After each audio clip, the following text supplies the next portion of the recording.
Welcome to episode 16 of The Chess Angle.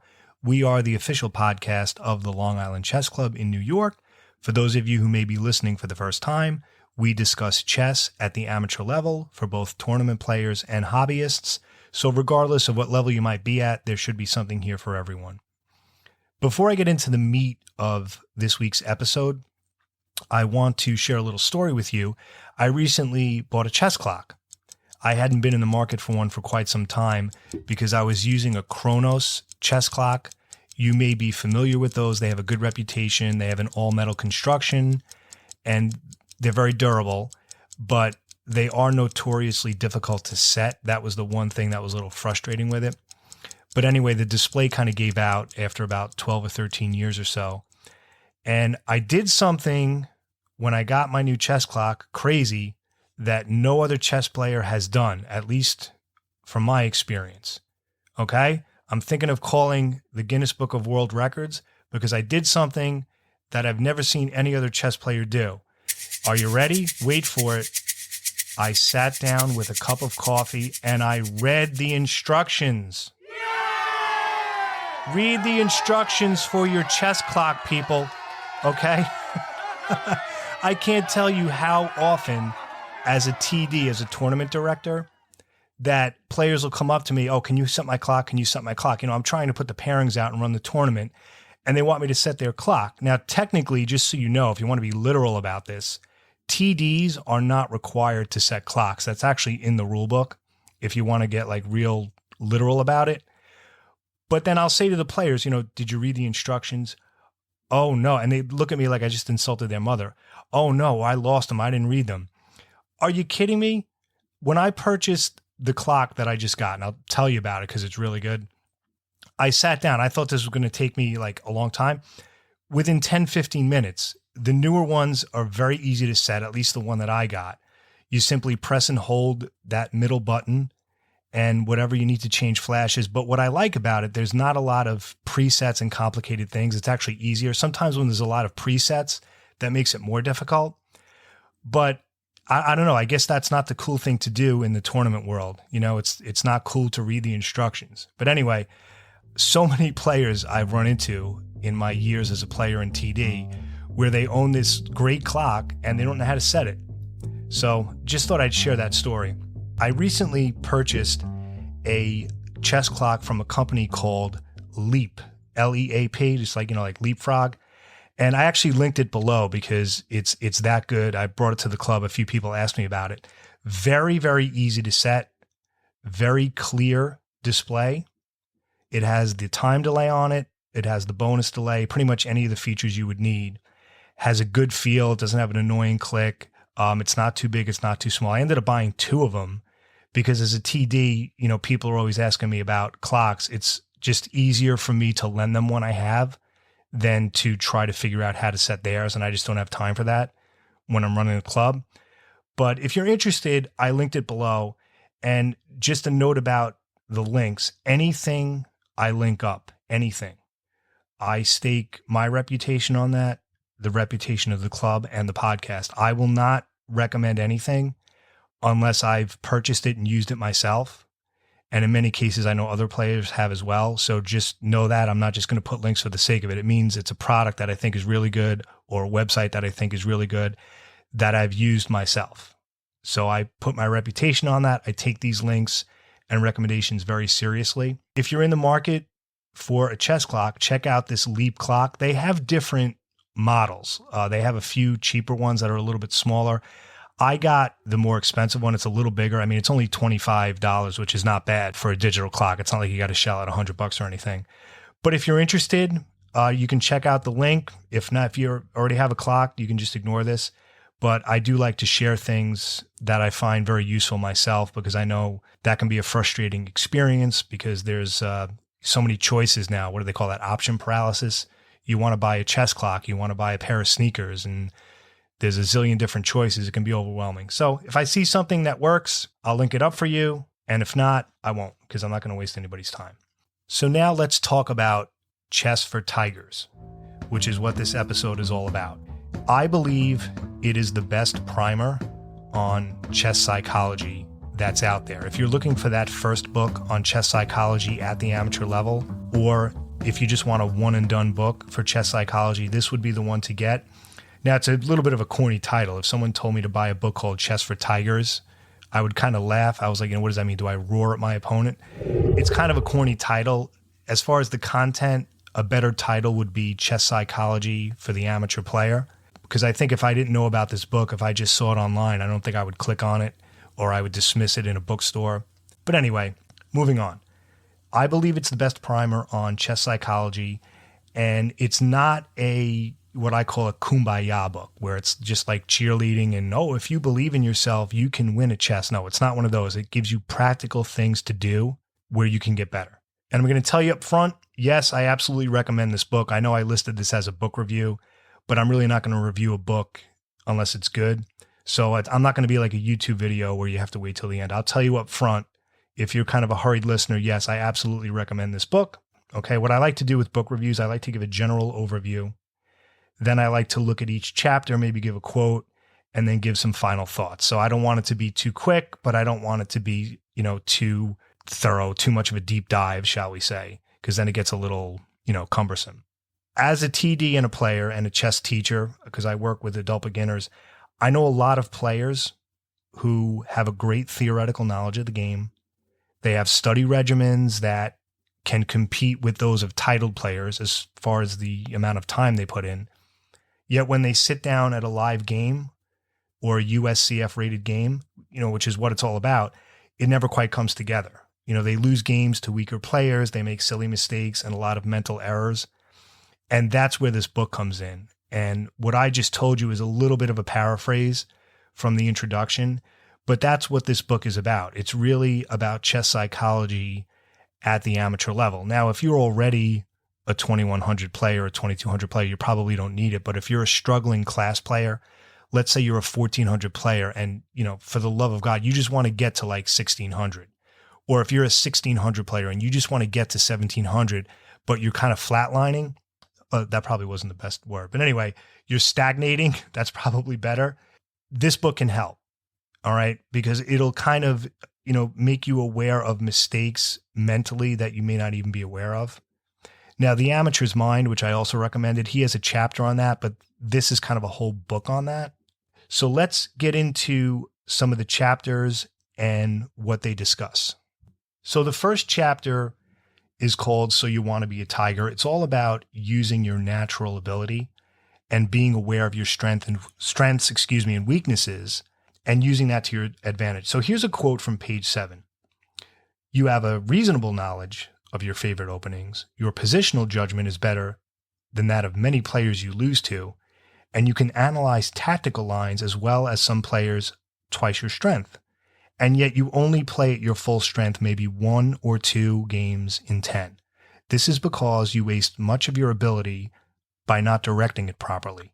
You get into the wrong positions against the wrong opponents, you make silly mistakes, you adopt the wrong mental attitude, and you handle the clock badly. So I think for many of us that sounds familiar. So that's the first chapter where he basically says you have to find out why you personally, without comparing to others, are making the mistakes that you are. Chapter 2 is called Play the Man, Not the Board. And here he basically argues that you have to factor in your opponent's playing style. So here's a quote from the beginning of chapter 2. If you play regularly at a club, you will doubtless know what to expect from most of the other club members.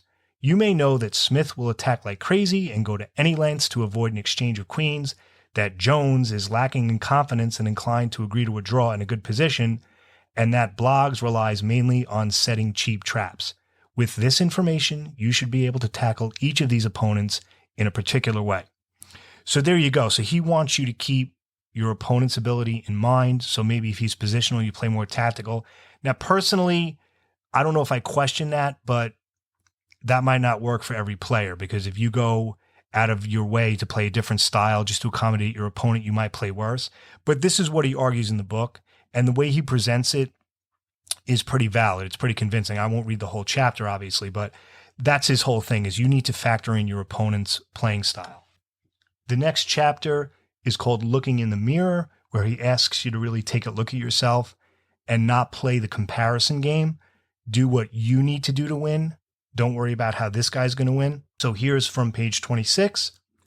As long as you concentrate on playing like you instead of like somebody else, you are likely to be making the most of your ability and getting the best results you are capable of. Inevitably, you will sometimes have to play positions which don't suit you, and so you should make some effort to reduce your weaknesses, but always try to avoid positions you know you play badly. Interesting point there. So he talks all about that in chapter 3. Then in chapter 4, he talks about how to improve your opening repertoire. And he says, if you follow the suggestions in chapter 3, you will analyze your own results with your current stock of openings and get an idea not only of the openings which are most effective for you, but of the sorts of positions you play best. So he basically says you need to play the openings that work for you, not because somebody else plays it or because you think it's cool. I won't get into that because I've talked about openings in quite some detail. If you want to check out episode 1, which is chess openings, for the amateur player, that entire episode is about openings. But anyway, this is what chapter 4 is about. So he addresses that as well. Chapter 5 is called How to Catch Rabbits. Obviously, we have this animal analogy or metaphor, whatever, something like that, which is about how to beat weaker players. And that's something that's very important because think about it. Many of us, we screw up sometimes more against weaker opposition than stronger opposition because we think it's going to be an easy win. And he basically says the way to beat weaker players is to not force things. You might think the opposite. Well, it's a weaker player. I can play a little more risky. That's actually not a good way to go. So this is going to be a little bit of a longer quote, but I think the information's really good. So this is, again, from chapter 5, How to Catch Rabbits, meaning beat weaker players. The safest way to take advantage of your overall advantage in strength is to keep it simple. You may take rather longer to win than if you go for complications, but you are more certain to win in the end. The biggest difference between a master and a club player is in positional understanding. This pays off most clearly in simple positions where the master knows exactly what to do and finds it easy to punish the positional errors of his opponent. This almost certainly applies to you when you play someone distinctly weaker than yourself. Remember that the tiger is not interested in playing brilliant combinations or original maneuvers for their own sake. He just wants to make sure he wins. And then in the next paragraph, he goes on to say, the worst thing you can do is to overpress. The average strong player, when up against a weaker player whom he feels he must beat, tries too hard to punish his first mistake. He sees a slight inaccuracy, spends valuable time trying to work out a refutation of it, and then goes into a complicated forced line. The result is that the weaker player just plays forced moves while the stronger player has all the pressure on himself since he is trying to win the position instead of concentrating on beating his opponent. Now, chapter 6, he calls How to Trap Heffalumps, and this is on how to beat stronger players. Now, I'm not sure I completely agree with him here. He's probably right, but I don't know if this is going to be good for a lot of players. He basically says the way to beat stronger players is to actually complicate the position, because the thinking is that if you go into a book line or a theoretical line, the stronger player is going to outplay you. But if you go into uncharted territory where both of you have to kind of figure out what to do, you might have a better shot. That's probably true. I'm going to be honest. I don't know if I have the guts to play that way because I like my openings and my certain style, and that might make things worse. But I'm just letting you know what he says in the book, and he does make a good argument. All right. So he basically says, this is from page 52. The basic principle is to head for a complicated or unclear position such that, and this is in italics, neither of you has much idea what to do, and hope that he makes a serious mistake before you do. Of course, you are still more likely to lose than to win, but by increasing the randomness of the result, you are giving yourself more of a chance of a lucky win or draw. And, he goes on to say that's the exact opposite of how to beat a lower rated player. Not sure I agree with it, but it's a very interesting argument. And think of all the times that you were up a piece or a pawn, something like that, and then you ended up losing or drawing. It happens because we make mental mistakes. And he talks about making sure you keep the initiative, give your opponent as little chance as possible, check complications, don't assume the game will win itself. He has a whole explanation on how to win one positions. And one thing about all the chapters and this entire book, there is a lot of well-written instructional prose. It is very easy to read. It's very breezy. It's probably on like a middle school reading level, but that's not a criticism. You don't want a chess book that reads like, an academic dissertation. You want the prose to be clear and jargon-free. And that's what I love about it. It's very easy to read. It's very conversational, but yet the explanations are outstanding. And like I said, the prose is very thorough.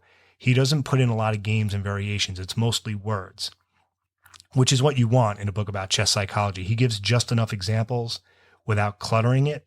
But I'm going to read a little blurb from this chapter on how to win one positions. So this is under the subheading, give your opponent as little chance as possible. This really amounts to, quote, keeping everything under control, unquote, one of my favorite phrases. Pay particular attention to stopping your opponent's threats before continuing with your own active plan. If you are not quite sure how to make progress, keep him bottled up for a while and wait for an opportunity to finish him off. He may get desperate and do something ridiculous to try and break out of your stranglehold. Is that right? Stranglehold. That's it. Stranglehold. Anyway, very true. Think about all the times where you were kind of squeezing your opponent and then he would get frustrated and then blunder and then you would win the game. But what he's saying here is when you do have that better position, if you don't see a forced line, just stop his counterplay and it'll drive him crazy. He'll end up making a mistake. All right. So that's from How to Win One Positions. That's a big one. The next chapter, which is chapter 9, is what to do in drawn positions. Another big one. And he says that, simple passive defense is often best in drawn positions rather than trying to force things. So here's a little blurb from page 97. I fell for the trap of getting impatient and trying to defend actively when passive defense would have been perfectly adequate. In the chapter on swindling, I stress the importance of active defense, but this applies in a lost position when passive defense will eventually fail. In a drawn position, active defense is frequently not necessary, and although it's worth playing actively if you can, don't weaken a sound position in order to do so. Only if your defenses are beginning to crumble must you leap out before it's too late. So the idea is just not to force things in these drawn positions and just wait for the other guy to crack. But again, he talks about this in detail throughout the whole chapter. I'm just giving you a little snippet. But I think a lot of us mess up in drawn positions. That's a big area where we amateurs make mistakes. So it's definitely an excellent chapter to read. Chapter 10 is on clock control, another huge problem at the amateur level, another huge problem that can stifle your rating increase. And he basically says that you need to take care of that before anything else. Here's a little blurb from the first page in that chapter, page 100. So this is clock control. Forget about openings, tactics, strategy, and all the rest of your game. First, concentrate on this one aspect of chess, and when you have conquered it, your results will improve automatically. Only then should you return to improving the rest of your play. And it's so true, because clock control or poor clock control can ruin good play. And he has a whole section on perfectionism and not being a perfectionist and not always feeling you have to play the absolutely best move in every position. He talks about how just playing adequate moves is often sufficient. And he mentions that even players like Anand and Karpov have that attitude when they play, that style where they'll look for adequate moves, not necessarily the best move, so that they can control their clock. I mean, obviously, if they see the winning move, they're going to play it, but they won't waste time on their clock being a perfectionist. He talks about this in detail. Very interesting chapter. Now, chapters 11 through 14 are kind of like afterward chapters, like additional thoughts type of thing. In chapter 11, he basically says to avoid blunders, to write your move down first. I've talked about this in other episodes. Of course, if you're keeping score electronically like I do, you don't have that luxury because you have to mark it on the electronic score sheet first. But he has a whole chapter on that if you're interested. Then he talks about team play in chapter 12. Then he talks about quick play in chapter 13, and chapter 14 is about correspondence chess. The reason I'm glossing over those is because I think chapters 1 through 11 is really what most people are going to be interested in, but that's part of the book as well. And then chapter 15, the last chapter, which is called Are You Ready?, is kind of just, that's the one part of the book that's a little bit of a pep talk, but that's okay. It's just one chapter and he kind of wraps it up. But his whole theme is that you need to play like you and not somebody else. You have to do what's going to win for you.